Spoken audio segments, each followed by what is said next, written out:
Hey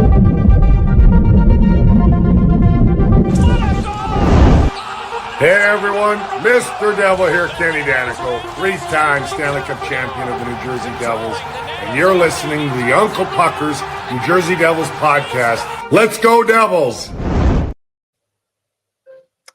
Little impromptu live stream at 10:30 at night of Memorial Day weekend. I'm sure we're going to get them all lining up to come and join us tonight. If you guys, people are watching this, get a life.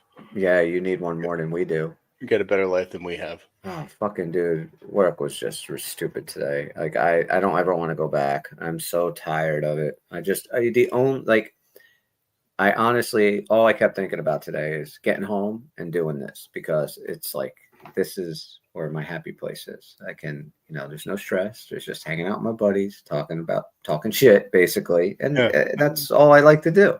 So, yeah, but I'm the same way. Like I was just I've been cooking a lot recently, and pretty much have really started to cook almost everything from scratch, which is so much better. And it's a lot of fun. And I that's all I look forward to during the day. It's like, what am I going to cook?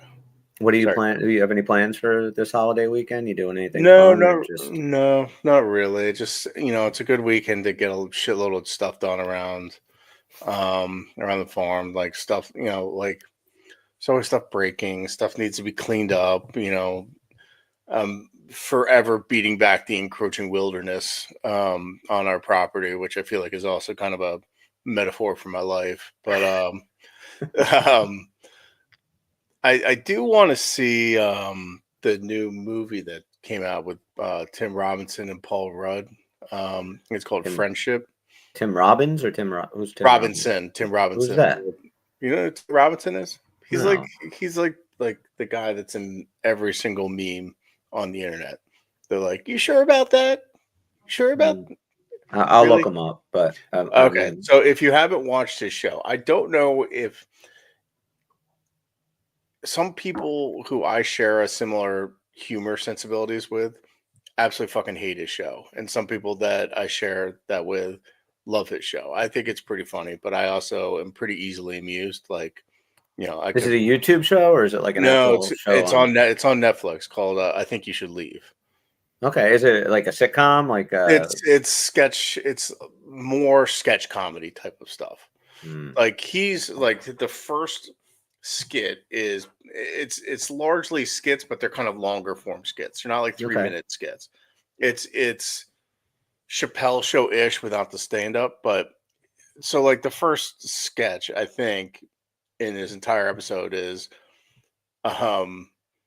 you're like at the scene of a crime in like a little strip mall, and there's a hot dog truck in a store. Basically someone crashed a hot dog truck in a store. Gotcha. And he's in a hot dog costume. And everybody's like looking at him like, what the fuck, man? He's like, we really need to find the guy that did this. Right. So it's pretty fucking funny. I think you should take a gummy and watch a couple of them. Like you can breeze through them. Some of them are pretty stupid. Some of them you're like, what the fuck did I just watch? But there was a show.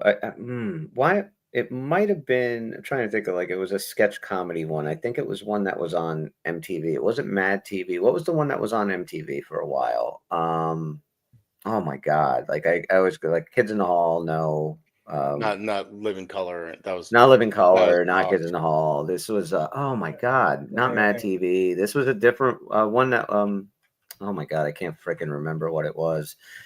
Somebody I'm sure will tell me. But there, what's that? The State. The State. Thank you. Yes, The State. Yeah.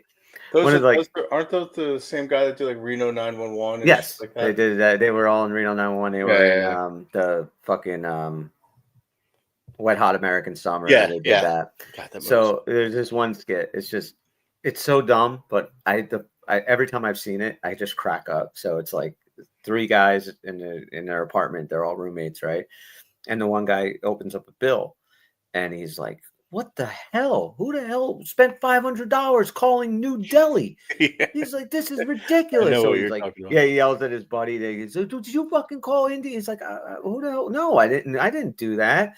So he bangs on his other roommate's door, and he's just like, did you call $500 in New Delhi? And he goes, why the hell would I call New Delhi? Just fucking hysterical. Like, that's the dumbest thing ever, but I find it so fucking funny. And I just was crying. Who the hell would I know call in New Delhi?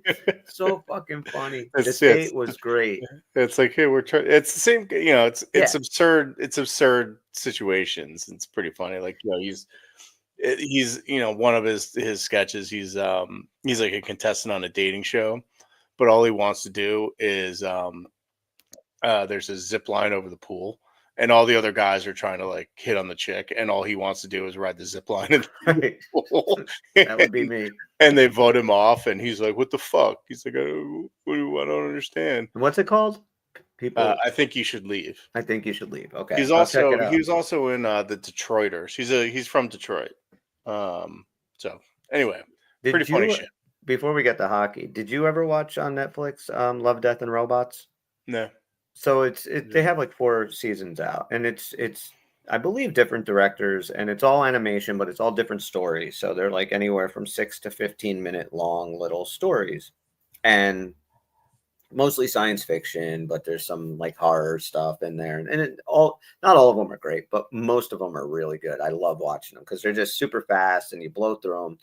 The first one for this new season, as soon as I saw it came out, I got excited, so I put it on. And you know David Fincher, right? Yeah.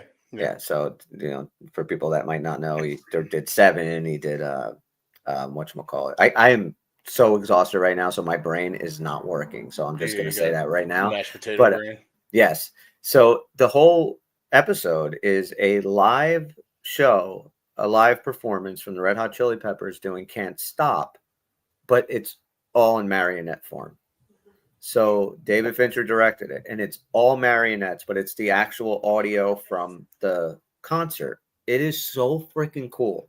Like I wanted to see like more of the Chili Peppers or more of anybody in marionette form. And then of course I put on Team America after I watched that. There you go. That movie's great. But yeah, check out Love, Death, and Robots. It's really cool. Really cool. So, all right. So I guess we could talk a little hockey. Sure. I have a question. This is kind of what I was thinking. Like, I'm watching these playoffs and I'm getting annoyed. I'm getting annoyed at the fact that it's, again, 75% of the final is a repeat from last year. That's not what gets me annoyed. It's that 25% that wasn't there. It's the Carolina Hurricanes. The Carolina Hurricanes, who, I get it. They beat us in 5. We've said it on this show, and I totally do believe that. If Devils are in 100% health, I don't think the Canes win that series. But I think we weren't. That's a pretty popular sentiment that I'm seeing popping up more and more as the Canes get deeper and people watch them. Well, who knows? But like, I think it's true. You need to play the games, and it's weird to kind of speculate on something that obviously it is. But knowing what we do of the Devils and following it the way we do, I mean, I think we would be, honest enough to say it doesn't matter if Jack was in that lineup and Luke was in that lineup. The Canes would have beat us, or the other way, which is they barely beat us. Like, they didn't have, other than game 1, there really wasn't much dominance. What there was a team that was able to roll 4 lines because they were super healthy, and by the third period, a New Jersey Devil team that was so fucking depleted all the way around that they just, ran out of gas. But I'm watching the Canes, and they didn't impress me when they beat us. They sure as hell didn't impress me when they beat Washington, and now it's like, okay, everybody can kind of see what this team is, because Florida is just making them their bitch. And I said they were going to sweep them. I still stand by that. I don't think that. I don't know if Carolina's going to score again in this series. But at what point, because Carolina's always there, right? They're always, come October, everybody will forget. The national media will forget that they lost again in the Eastern Conference Final. The hockey news will pick them to win the cup. All the guys on fucking NHL Network will pick them to win the cup. And then you look at a team like that. You look at a team like the Maple Leafs. How many times are you going to run it back with the same group? And I give the Maple Leafs credit because they actually are doing something now. Like, it doesn't seem like they have and maybe I'm wrong about this, and maybe some of our listeners from that area will tell us, but it doesn't seem like they have a big, giant appetite to sign Mitch Marner to a long-term deal. And then they get rid of Brendan Shanahan, who apparently was like, running that fucking thing like Hitler, man. Like it was. Yeah, and he was the guy that was emphatic about keeping this group of guys together, and the hockey player in me says, he like I do not give a shit. Like you got to find a way, but like the realist in me understands like it's a hard fucking trophy to win, and only Oh, one sure. team when only one team wins it, and you need a lot to go right. You need a lot of luck. You need a lot of health. You need good players, and I think Carolina has good players. They don't have anyone great that really can elevate. Like, Well, again, like that's kind of what the question, like because they okay, lose, they get Getzel, right, and he comes in, they make it to the second round, Rangers beat him, and then Getzel flies. They don't receive any kind of compensation for him, and he signs long term with Tampa, and then Rantanen, who was like, "Yeah, all right, I'm getting traded. Wait, where am I going? No, I do not want to. Where the hell is North Carolina? Why would I want to go there? I don't want to live there." I So, I finished. mean, plays like 14, 15 games, packs his bags, and leaves. So they did make a few for an organization that I'll say we've always thought was very well run. Like that organization knows their shit. They know what to do. They have a lot of the right pieces in place. And after this year and last year, I'm not really sure how well they're run. It does kind of seem not like just doesn't seem like it was, back when I guess Don Waddell was running it and stuff. But the question I have is this, because I believe Tom Fitzgerald should see this as and I'll even put the Rangers in there, even though they didn't make the playoffs this year. Like it's that same group of guys, and you keep bringing it back without many major changes. Maybe a new coach, maybe this, maybe I had a guy here, I had a guy there, but the fundamental core stays the same. I think Tom Fitzgerald needs to look at these, and there are other teams, but look at them as a cautionary tale. How long do you wait if you're the Devils, let's say Tom Fitzgerald? And, I guess you can use the last 3 years as kind of the beginning of the window, but I wouldn't, because it's like maybe this year was kind of the start and then all the wheels fell off. But like how many times, like if the Devils go next year to the second round, let's even say the Eastern Conference final and they lose, and then the next year, a few tweaks, they make it to the finals or second round, they lose. At that point, when do you actually pull the trigger and say, we have to make some serious changes? Because like Bobby has been saying now for a while, like there's got to be a big hockey move. You have to change the dynamic of what's going on in this locker room, whether or not you agree with that. But I think it's obvious that you do in Carolina. It's obvious you do in Toronto. It's obvious you do in New York. I don't know if it's obvious to do that. You need to do that in Carolina. Like they've run into a buzzsaw. Like Florida is the absolute model, and Dubs just popped in and said what I'm exactly about to say is like every GM should be looking at Florida, how that team is built and how it's structured, and try to match that and emulate that as much as possible. I think this is more about Florida than Carolina, to be honest. Like the Metro was poop. But Metro this is why I'll disagree with the simple fact that I think Florida copied Carolina. Carolina was doing this, playing this style before Florida. All right. Florida, won the President's Trophy when Burnett was there, bounce in the first round. They fire him. Zito comes, Zito makes the big move, gets Kachuk, a few other things. It brings Paul Maurice over, and everything changed. And they took the model that Carolina did successfully, and they just did it a shitload better. Well, so like Carolina, I will put in there because like at some point, you have to do more than just show up to the dance. Like you have to win something. It's obvious nobody wants to play there. You're not going to be signing giant free agents in Carolina. It's just not going to happen. The way the organization is run, they're very cheap and very analytical right across the board. That it's all about the numbers, which I'll say, and we've talked about this before, but I think that works in an 82-game schedule. If you really believe that goaltending is random and we don't need to spend $10 million on a top flight goaltender, we're going to run with Freddie Anderson, Kochekov, whoever else is there, because in the long run, it all kind of evens out. I believe that probably is true through an 82-game series. It's not true in the playoffs. Like, no, I'm sorry. Bobrovsky is – go ahead. I'm sorry. Go ahead. Yeah, seriously, you're going to let me talk? What the fuck? You done? I'm waiting. Yeah. Well, you're like, I have a question, and then talks for 20 minutes. Um, it's you just got to hit on the right mix of players, and whether that's your philosophy is wrong, whether the way you're approaching things is wrong, whether those players just aren't available, you can't get what you want. Like they did try to get bigger and more skilled and add that superstar with Rantanen, but they flipped Rantanen for Stankoven, who's a much smaller guy. Right. I've been when we were playing them going into the series, we talked about like they don't have a lot of big forwards. The kind of the forecheck game and the heavy pressure game that was they're largely predicated on is a successful system, but I don't think they necessarily have the right mix of You're getting all guys for your that right there now. you They go. also have, and kind of a broad way to say this, I like three. I'm gonna little goofy. Can you hear me? Yeah, I got you. Hang on. I got you. I have the YouTube open. I'm gonna close it.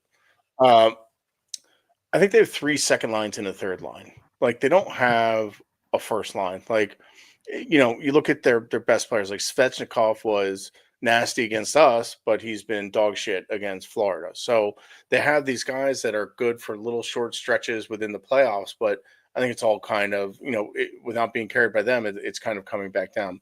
They need to fix their goaltending situation. Anderson was trash in the first game, but he's been great throughout the playoffs. He's He has been, statistically the best goalie. But but I don't think the way Carolina is constructed, they can blow it up because they have a coach that coaches a very specific way in a very specific system, and I feel like they've built that entire roster in his kind of image and the way he wants I to coach agree. and getting guys like that. Which But brings me to my again, next question, though, real okay, quick. Do you, if this continues for another couple of years, let's say just one more year, do you actually have to look at Brindamore, who we all love, who we all think is a great coach, who we all would love to be behind the Devil bench? But again, at some point, the goal is to win a cup, not just keep getting close. possibly, Is that the blow up that maybe Carolina, like you said, like you can't really blow them up because they do have a lot of good players and they do all play a very good structured system, but they seem like they're afraid of Florida to me. Like they yeah, seriously are playing. I think any team in the East would have gotten the shit kicked out of them by Florida. I cannot, except for Tampa. Like I thought Tampa going in would actually give Florida a run for their money, and I was so fucking wrong about that. Because what I thought Tampa could match was a little bit of that physicality and that speed that Florida has. They've just hit on this perfect blend of size, speed, and physicality up front, and their D is really good. But look at what they've done with guys like Mikkola. Yeah. Like he's playing unbelievable, and he was a scrap heap like pickup. Same with Forsberg. One thing that they are Forsling. Forsling, yeah. One thing that so Florida's assistant GM is a guy named Sonny Mehta, and Sonny actually pioneered analytics in the hockey world, much to the chagrin of a lot of people. And he actually did so with the New Jersey Devils. And since then, he was also a poker champion as well, which is pretty hilarious. But he has since moved to Florida and is their AGM. So Florida, people think that they're built just a bunch of guys that are like big and fast and mean. There is an element of that, but they are largely built on analytics. You have to kind of fit all the pieces together, and analytics just aren't about scoring goals and stuff like that. There are certain metrics that you can kind of semi quantify grit and toughness. What you can't really do is quantify, I think, someone's desire or heart, and I think that's something that the Huberdeau for Kachuk trade, I think, really was that specifically. They looked at two guys that were both 100-point contributors, both did very similar things, played similar positions, but they just looked at that kind of heart, grit, kind of attitude element that Kachuk had and made that switch because Huberdeau is a little bit quieter, plays a little bit more of an elegant game, and yeah, he's a bull in the china shop. Yeah, exactly. I mean, but Huberdeau's fast as hell. Kachuk is slow as shit. He's always one of the slowest forwards in the league. But it doesn't matter. So anyway, I do think they'll probably get to that point. What I think is also going to be interesting in the next couple of years is the cap is obviously going to go up like a lot. So I think a lot of teams for those hockey trade type of things, the 1-for-1s or the 2-for-1s type of trades, I think we're going to see more of those in the next couple of years as teams have more flexibility with their cap. I think over the past 5-6 years, teams have really been hamstrung by their cap constraints. And I think for the Devils, we may see that first big domino this summer. Like we've all been pointing at like, hey, there are 3 guys out there that have been mainstays on the Devils that make a good amount of money that it may be time to say goodbye to them. That's Dougie, Palat, and Holla.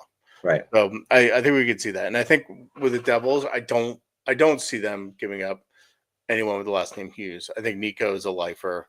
Bratt. Was there anybody even saying that they would give up a Hughes?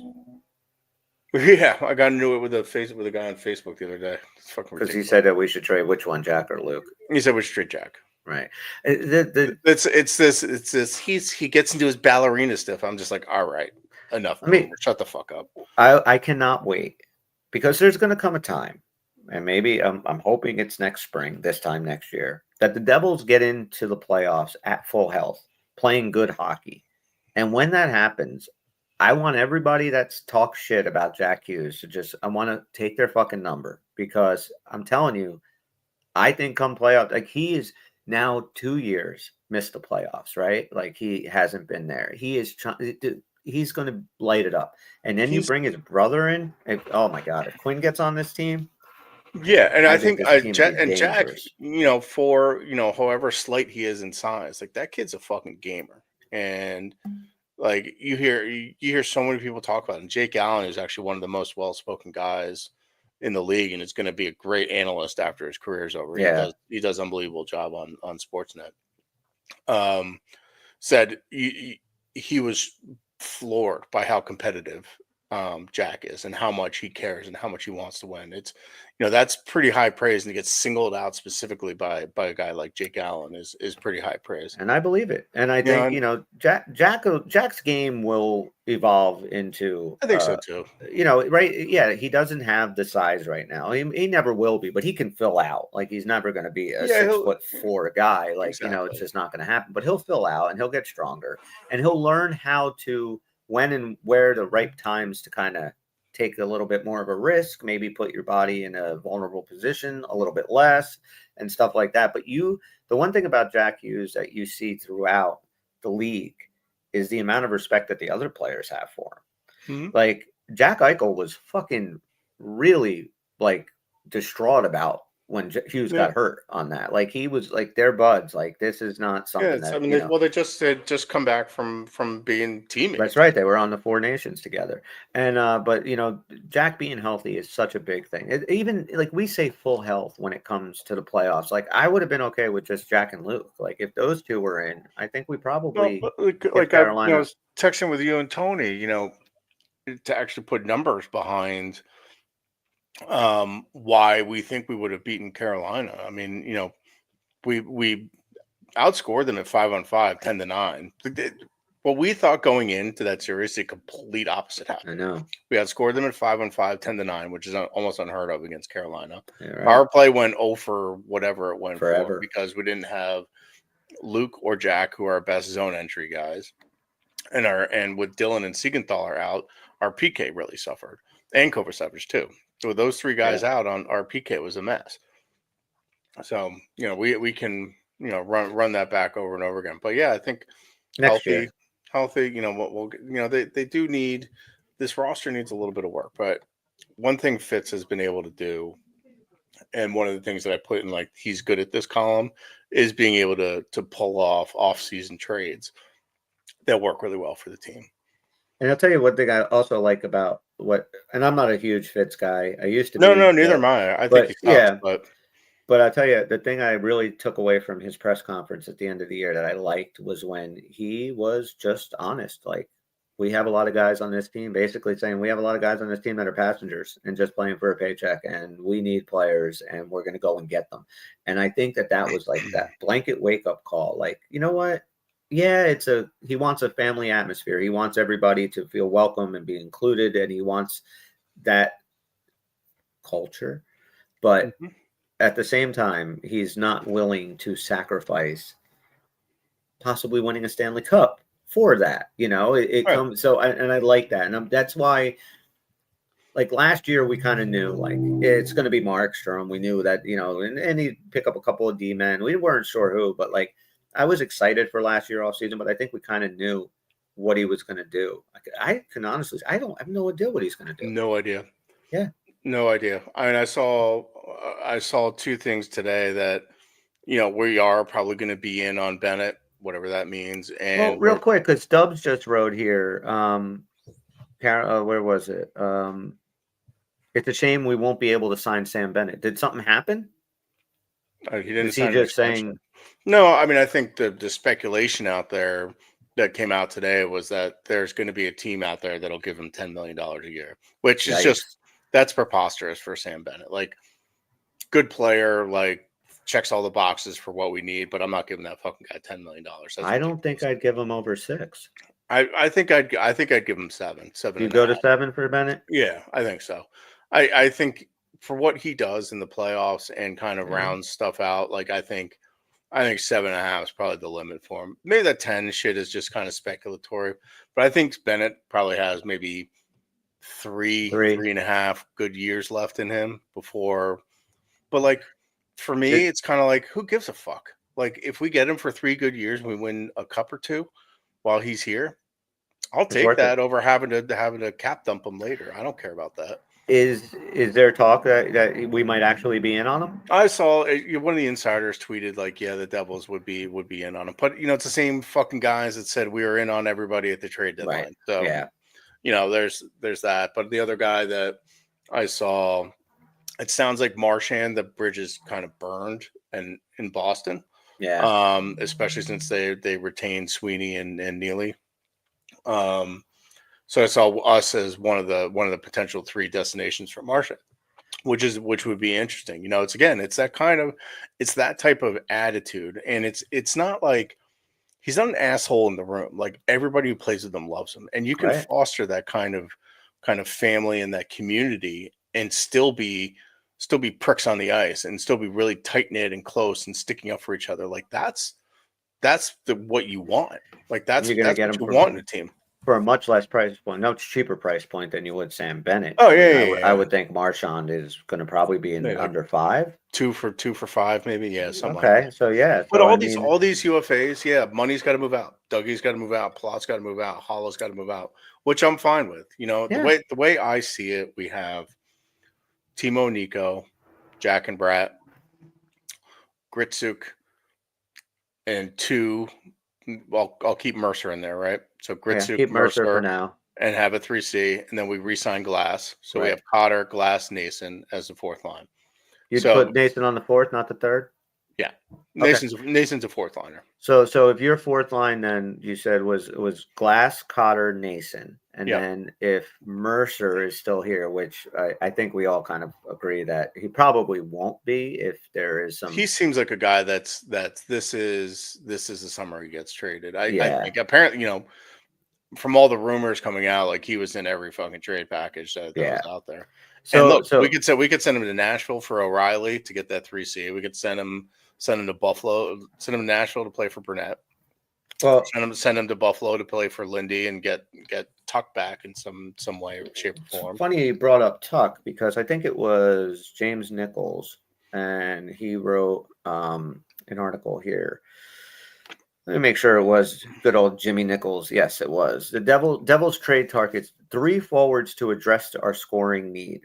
So you mentioned Alex Tuck. He's in this list. So I'm curious. Like he writes, Drake Batherson, who's somebody that we talked about before the trade deadline over in Ottawa.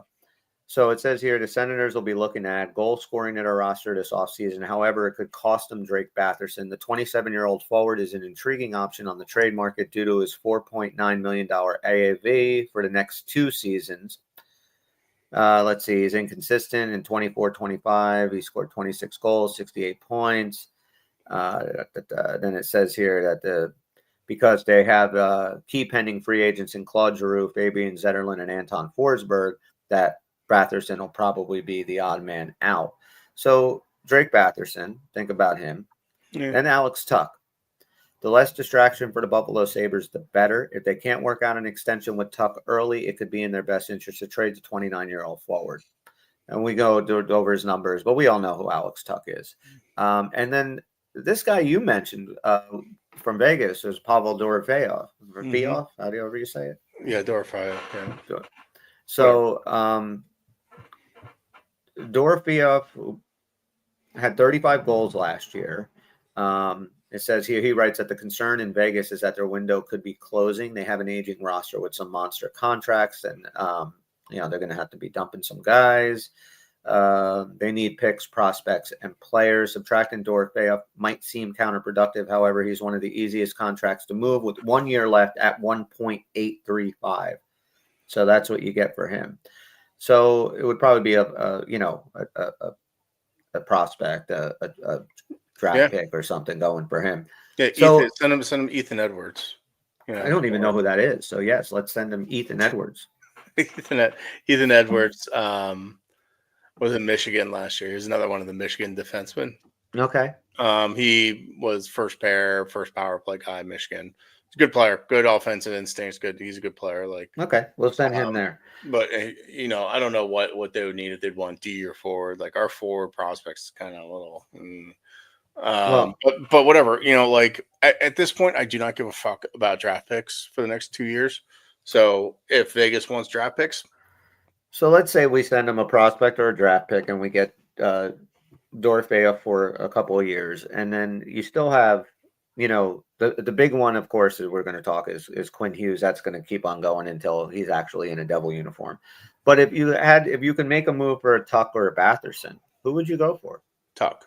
Yeah, me too. Yeah, I think what Slippery Jimmy said about Batherson being inconsistent is true. I've also read that Shane Pinto may be a guy that kind of is a casualty on that end. But what if they don't sign Zetterlund? I'd take Zetterlund back. Right. I mean, that's another guy that would really, a third line, you put Fabian Zetterlund there with Gritsuk, Zetterlund, and whoever our 3C is. I can live with that. But my point was, if we were going, all right, so is there a spot for Lenny Hamanejo? Is there a spot? Because I liked what I saw from him. I did too, and he actually just had a really good World Championships with Finland. Yeah. He had 5 points in 6 or 7 games or something like that. And that's playing against men, and he's playing in the Finnish Elite League. Curious to see how that translates. He could surprise in camp. That could be a guy that surprises in camp. And honestly, next season, if for whatever reason we still have Andre Palat and Eric Hall on our team, he could be a guy that fucking head. We're going to need a guy on an ELC to step up, and deliver and be that type of guy. Lenny could be that guy. I know we're counting on Gritsik, and we need Gritsik to deliver, but I'm not ready to pencil him into the top 6. So another not guy in the top 6. They're RFA guys that we could offer sheet, but with the cap going up so much, the way to use an offer sheet is to kind of exploit a team that's that's having cap problems. And the only team that really has that issue is Toronto with Matthew Nyes. If they re-sign Marner, if they let Marner go, then they have plenty of room to re-sign Matthew Nyes. You know where I think Rich Marner should go? Where? There's one spot that I think he would be extremely productive. I have a place. What? I have a place too. You do? Okay, so we'll say it at the same exact time. But first, I'll just go over my thing. So I think that because of I honestly put a lot of blame on Toronto media for why this team doesn't win. I do. They're brutal, man. And I would have just imagined, every day you're getting fucking reading 30,000 people writing about how you're not worth the money and all the other shit. That's brutal. It sucks, but these guys need to deliver. Come on, at some point you need to nut up and be a man about it. But okay, so I agree with you to an extent. Like we're just talking about Carolina. Carolina's about to lose 16 straight games in the Eastern Conference Finals. They haven't won a game in the conference finals since the iPhone was invented. Which all right, so let's say that, fucking tap that in Let's say the city at the same time. Where should he go? On 3, 2, 1. Anaheim. Oh, Anaheim, huh? Yeah, new coach, good offensive players. They have a good little core. Utah would be another I like option. them in Utah. Very similar. Yeah, I it think both is. of them in terms of kind of the up and coming nature of them. If I could live in Manhattan Beach, live on the fucking beach, play hockey for a living, and nobody would fucking harass me in the grocery store, I could walk my like he's Mitch famously has like a dog named Zeus. Like, let your dog play on the beach. I'd be like, fuck yeah. So if But you the could same with the pick, mountains. Like Utah's it gorgeous. yeah, Just it is. he's It's the gonna have to most pick up a second wife. most beautiful state I've ever been in. Yeah. All right, so you're a professional hockey player. Yes. You have your choice of playing for any one of the 32 teams in the league. What city do you go to? Like, where would you like to play? Newark, New Jersey.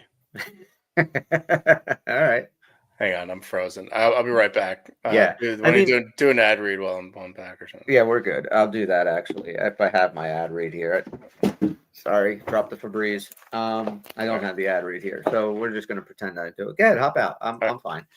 I guess playing in Newark isn't terrible. I mean, of course, you play for the Devils, so that's awesome. But at the same time, you are, driving distance, 5-minute train ride to get to New York. You're an hour from the beach. It is a good place to play. I was just defending your Newark, Yeah, Newark, New Jersey, if other I than yes, playing for the Devils. but I'm also a Jersey kid. Honestly, Anaheim seems Yeah, like well, I brought my kids to LA and we drove down to like the beach area down there and also visited a buddy of mine who lives in San Diego. And I was like, why the fuck do I not live here? It was Yeah. awesome. My buddy just he lives in flip-flops. Just lives in flip-flops. I was just like, this I is wish. great. He's just chill. He smokes weed all day. I was like, this is the best. He also doesn't have a job, so there's that. But Well, if you could do it, by all means, do it. You yeah, can get away exactly. with But it. yeah, Anaheim would be great. All right, so give me your American and then your Canadian. Vancouver for Canadian. That's the same with me. Okay, absolutely Vancouver. Yeah. I mean, Winnipeg, I know it's brutal cold and, but actually it looks like a pretty cool city. I've never been there, but it does look pretty cool. I could be completely wrong, but it's if so I've been to Minnesota a few times yeah, and during the summer and which is pretty close to Winnipeg. Yeah. And the mosquitoes and bugs are atrocious. And from what I understand, Winnipeg is just flat and there's just fucking nothing. or Montreal. I would play in. Montreal's a great choice. I'd probably go to Vancouver. And for my American team, I'd probably be a Shark. I'd probably go to San Jose. That's a good pick. You're in California. It's California. It's a cool ass team with cool jersey, cool colors, cool atmosphere. When they're good, man, those fans are awesome. They're kind of just never been there, never won it. I would like to go play in San Jose. Yeah, do you know a city that a lot of former players talk really good things about, which kind of surprises me based on the reputation the city has, is St. Louis. I tell you, I drove through Missouri coming back from Vegas, and Kansas City looked like a friggin' shithole. I mean, I only drove through. I remember when somebody asked me about Kansas City, I said, it looks like Newark and smells like Elizabeth. So it's basically Kansas City. St. Louis was a little bit nicer, but I just always refer to Grandpa Simpson whenever somebody brings up. Do you ever see that episode? And he's like, about the 49 states of America. And Lisa's like, Grandpa, there's 50 states. It'll be a cold day in hell when I recognize Missouri as a state. Like that's for no reason. Like that's where I'm funny. at. So I guess St. Louis could be fun. One of our previous snake drafts with vacation, when he goes through St. Louis. Yeah, that's right. He's in the slums. You get out of the car, there's a guy sitting in there. He's like, I'm from Chicago. Excuse me, sir. Can you tell me where whatever? And he goes, what do I look like? Christopher fucking Columbo? That's a great movie. A great movie. All right. So what else? So Quinn. Obviously, Quinn changes the whole paradigm of things, and does that make us favorites in the Metropolitan Division right off the bat next year if Quinn Hughes is a Devil? It probably will, which is annoying. But I don't think it should. I think, I'm a big believer that if Carolina is still there, it should still be Carolina. Like if they don't make any changes, they're still going to be a good team, better than us. And I'm not afraid of them anymore. no, neither am I. I think we saw the cracks in there, but like we still need a lot of work done in the forward core. And I just don't Yeah. know if this is a year to get Quinn. Vancouver loses leverage the longer this goes on. And if you have the chance to get a Norris potential winning defenseman, you get that. But that leads to needing a change on the defensive side, because Quinn has never really played on the right side and we're full on the left side. Who moves over? Obviously, I assume that means Dougie's out somewhere. So what comes back for that? But I still think we really need to focus this summer, or Fitz does at least, on the forward group. I'm still looking at like Jared McCann. I think would be a great fit. I agree. Ehlers. Ehlers. I've softened on Ehlers a little bit. I was looking into him a lot more when I was writing this, and I was kind of like, his numbers aren't as good as I thought they were. He gets like his ice time is low, which is oddly low for a guy with his profile. So I think there may be some issues with him, like listening to coaches and playing the way the coaches want. I'm not entirely sure. We're out on Ehlers. And with him, no, I'm not out on him. It's out. It's got to be the right number. But like, I wouldn't. I still think Ehlers would be a great pickup. But also, I would think we would also need Sam Bennett. Right. Like it needs to be kind of both of them. I think Ehlers is a standalone pickup. I still don't think that totally solves a hole that we have in needing that kind of asshole. If it's Ehlers and like Marchand, cool. If it's Ehlers, Tuck, but we also need to solve that third line center role. And I've really liked what I've been seeing from Granlund on Dallas, like Matt Duchene, Claude Giroux. All of these guys like look great. I don't think, I think if Bennett comes in, I think he takes over the 2C and pushes Jack out to the wing. I think that would be an ideal scenario, or, Bennett's the one that takes the face-offs. Another guy I continue to circle back on. Dylan Larkin in Detroit. He made some interesting comments in Detroit. There's always Ryan O'Reilly in Nashville. What did Larkin say? He just made some pretty pointed comments about management not bringing anybody in at the deadline.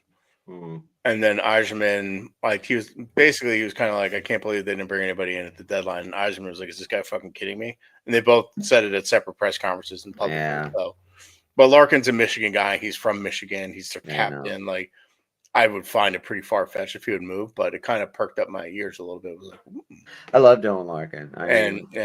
But we can't have everybody. We know that. And Fitz may be a bad GM, but Yzerman is far fucking worse. Yeah, I agree. And I agree with the reasoning why when you say like, don't go after Quinn so hard this summer, because there are other places where we need to maybe focus a little more. And maybe when this team gets to that next level, then, you can make the move and then really put you over the top with a Quinn Hughes.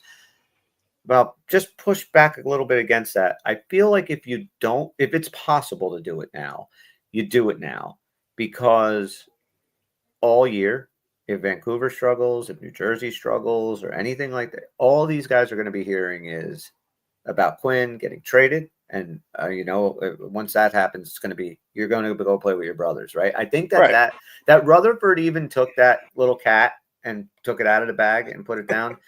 That was so fucking stupid. You just now set a circus up for however long, unless tomorrow we wake up and Quinn Hughes signs an 8-year extension with Vancouver. Mm-hmm. You are putting yourself in a position where now your captain is going to have to talk about possibly being traded to New Jersey for the next couple of years. Right. So, but what I was saying though is yes, but we shouldn't be the aggressor on it just yet, because that takes some leverage away from us. If Fitz is aggressively pursuing Quinn, I think that drives the price up. I feel like Fitz is not good at poker. I feel like I get the feeling I'd fucking take a lot of money off that guy. Yeah. But if Rutherford's calling him, Fitz would be like, yeah, sure. Yeah, I already have 2 I'm on Hugheses, and one vacation. already Yeah. plays 43. Where's I don't 43? know. What are we My gonna left do with side's him? kind of full. Yeah, Luke like what looks do we? good on the power play. I don't know if I need Quinn just yet. Which one's Quinn again? Yeah, I'm see the trying. little Yeah, one, the yeah. little guy with There's the wrist problem. the one with the It's fucking like we already have a number balsa wood 43. shoulder. We already have a Exactly. number. We already have a 43. What numbers are you gonna wear? Like this is ridiculous. Yeah, stop And calling me. then until Rutherford's like, fine, I'll take Andre Palat for him. Then he's like, all right, fine, I guess. 1 for 1. I'll take it. 1 for 1. The deal is 1 for 1 in the signing rights. Nate Batchen. I'll throw those in. Yeah, I guess we can just wrap up Nate and send his ass anywhere. I don't ever want to see him in a double uniform again, or Hala. Palat, if Palat is our third line winger, and that's where he plays every game, I'm okay with that. Yeah, me too. I will live with Palat for the next couple of years because he does have that, playoff intangible that we need. He was fantastic in those 5 games. Yeah, he was good.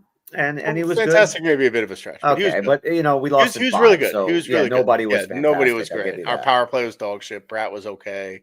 Timo was okay. Nico. Yeah, Nico's the only one I would say was great. Yeah, he sure was doing everything he fucking could. I love that guy. We've already gotten rid of. I saw an article that someone posted, and it was just like, we should re-sign Lazard, and I was just like, oh my god. I was like, what? Like, why? What? Where do these sites find these fucking people that write this shit? Oh, dude, the amount of people with no knowledge whatsoever of shit, and that they write, and I know it's not just Jersey. Like I get on my my YouTube, not YouTube, like my Google page, it's like my homepage. I get all the articles and stuff, and it all goes. There is one site, and I have to get the name of it, but they're big bold letters, right? It would be like Quinn Hughes traded to New Jersey, breaking news, Quinn Hughes traded to New Jersey. You're like, what the fuck is this? And you click on it, and it'll just go on about why, they think that it might happen down the road. Like, oh god, if you're going to make your fucking case, you make your case. You don't put that clickbaity bullshit on the headline. Like, I saw Kirk Cousins returning to Minnesota, breaking news. Like, I'm like, what the hell? We brought Kirk back to back up JJ? No, it's just this guy saying that that's something that might possibly happen. Sure. The polls might shift and we all might be dead tomorrow. Who the hell knows? Those are so I mentioned this before. So it's a bit of a scourge in the advertising world, but it is also for consumers. They're made for advertising sites where they're just clickbait, and it basically gives your phone AIDS when you open up the site, and it's just like I love that. And it's some AI written drivel that like makes no fucking sense. And right. And like Quinn Hughes would be great on Jack's wing. It's like right, yeah. If Markstrom goes down, Quinn Hughes would be a great backup. Speaking of writers, and I don't know if he listens to this, John Fisher, who he started he's a good writer for All About the Jersey, which is part of Vox Media, but he started the In Lou We Trust blog like 20 years ago or something like that. Okay. Great blog, but he I just saw on Twitter that he's hanging him up. So John, if you listen, tally ho, buddy, you've been a good writer. Thank you for your service. Well done, John. There's a lot going on then, and there are a lot of moving parts, but really the way structurally that I see it is we need 2 more wings and 1 third line center, and a third line center that is good enough to be a second line center. I agree. And the two wings need to be at least second line caliber. And a Quinn. And then we're good. And Quinn. Yeah. Yeah. Perfect. Yeah. No, but without Quinn, that's what we need. That's what we, and then, I'm kind of going into this season with like, I think the defense is basically set. Yeah. Like left side, Luke Siegs, Dylan. Right side is going to be either Dougie or Nemec, Pesci, and Kovacevic. And then when Kovacevic comes back, I think Casey will take that spot. That's what I think it'll be. I don't know if we're going to keep Dougie or not. Like that would be that's probably going to be one of the more interesting storylines. I think Dougie has a lot of value, but he just can't stay healthy, man. And that $9 million does not fucking help us on the shelf. He's got a lot of upside. He has a lot of value right now, which is why I believe you have to do it. Like, I think you said about In Lou We Trust, like nobody was better than Lou Lamoriello when it came to dumping guys a year or two before they fell off a cliff. this is the time to do it. He has some value. Let somebody else get it. Let him play good for a year or so. Like we talked about it, he's missed an entire, I think about a whole season plus maybe another 20-something games, like I don't almost think he's a even. season and a quarter. I don't think. Yeah, I was going to say I don't think he's even made it a full 50% of the games he was supposed to have played in. Yeah, he had one full season. Yeah. But the one team I was interesting. I was looking at because immediately when I'm looking at like potential destinations for these guys, like I'm in the fucking GM's office making these moves. But Right. the one team that had an awful power play for no reason was the LA Kings. And that could be an interesting destination for Dougie. And they have a lot of interesting pieces that could come back the other way.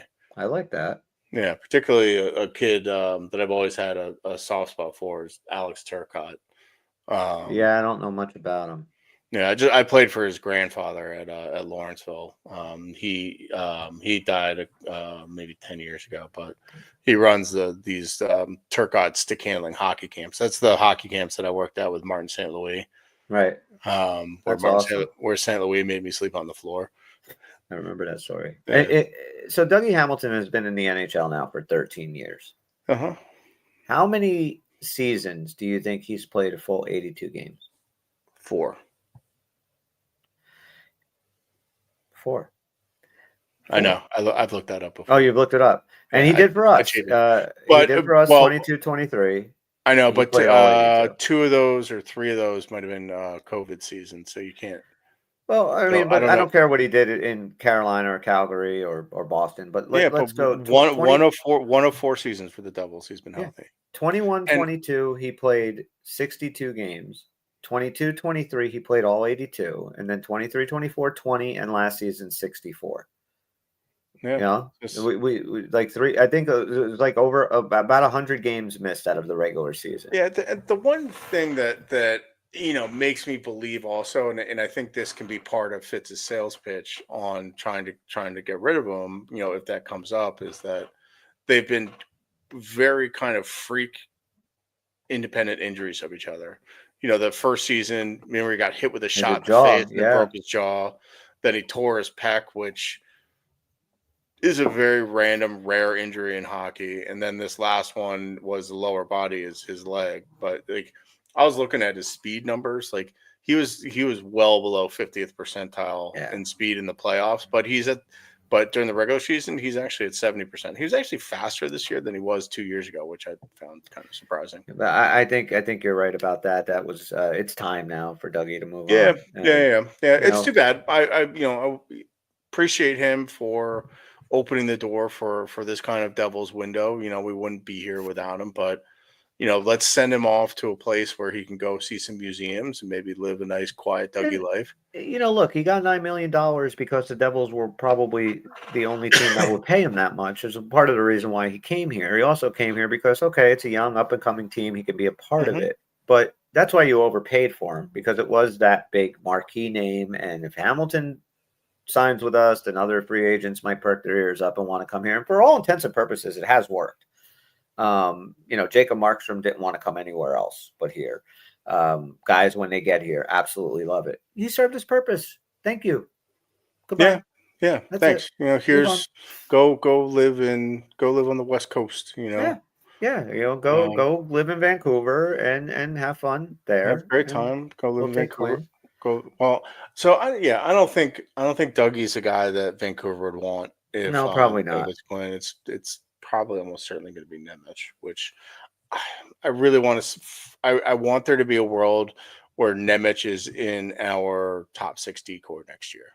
Like I want the world to do that, and like like that the article that you sent me about Brad Shaw and his systems and how he brings up defensemen. I think that would be huge for Nemec and for Casey and any other guy, Ethan Edwards, any other guys, that are kind of young and need some work. Like this guy Shaw did wonders. I think he started in St. Louis and did wonders for Pietrangelo and Shattenkirk, and then for Ristolainen and Drysdale and Philadelphia. Philly, and his systems are really good. So I like Bradshaw, and I mean, I think it's an awesome pickup for us. I absolutely do, and Yeah. I agree with you. Like Nemeth showed enough in the playoffs that it's time to start showing our work. Tom Fitzgerald should, really start. Like I want to see, like you say, like when this team has him, say his name, Haminaho, Haminaho. Gritzlick, Hamina, hamina, Nemeth, hamina, hamina, hamina, hamina. like Hamida, all three of those guys, like and that's okay. We're seeing our developed guys now into this lineup and producing to a team that can maybe compete with a Stanley Cup. Like that's really what I cannot wait to see.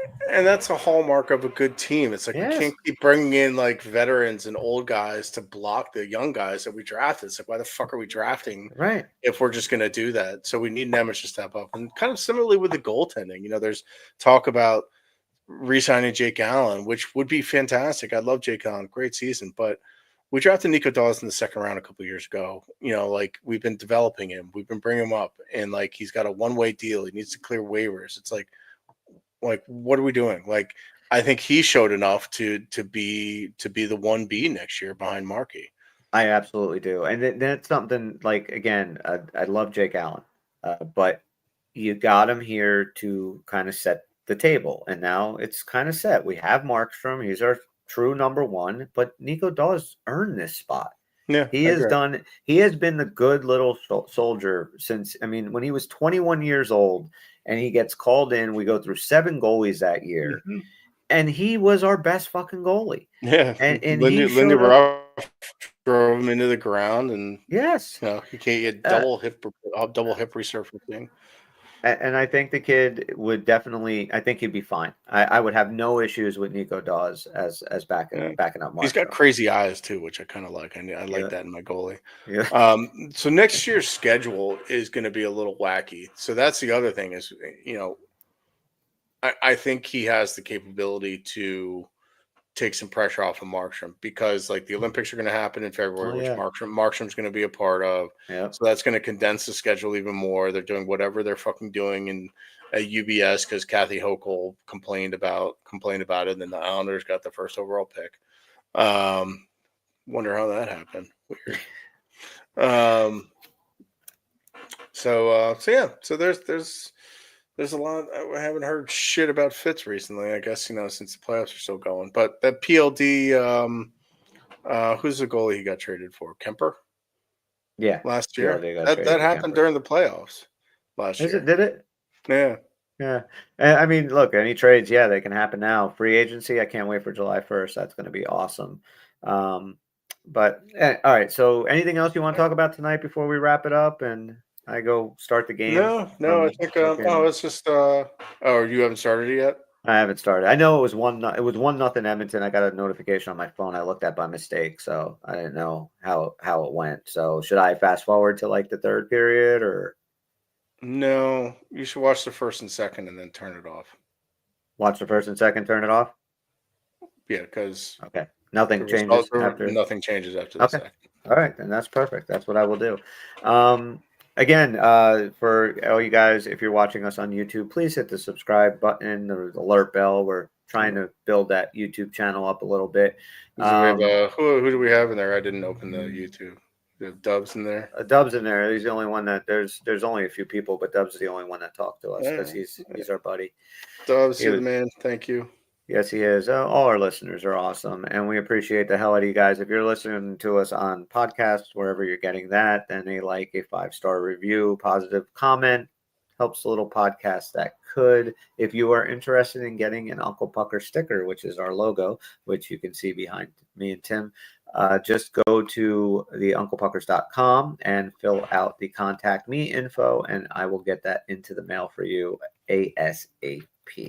So and send us emails and hit us up on Twitter and Blue Sky, and let us know what you think if they're guys that we didn't bring up that you think we should be going after, or who should we be going after? And if you say Mitch Marner, I'm going to delete your email. And any guys that you want us to dive a little bit into, want to know a little bit more about or whatever, we will do some. Yeah, that's actually good. That'd be a good exercise. I'd happy to deep dive on anybody. Yeah. I bet you would. All right, so yeah, definitely hit us up, and we can build this fun little community of Devil fans. Because it doesn't matter what's going on in the fucking world, doesn't matter what you believe in, where you're left or right, as long as we are all Devil fans, and we could all come together for that. So we're the Uncle Puckers. We'll see you when we see it. Yeah, Uncle.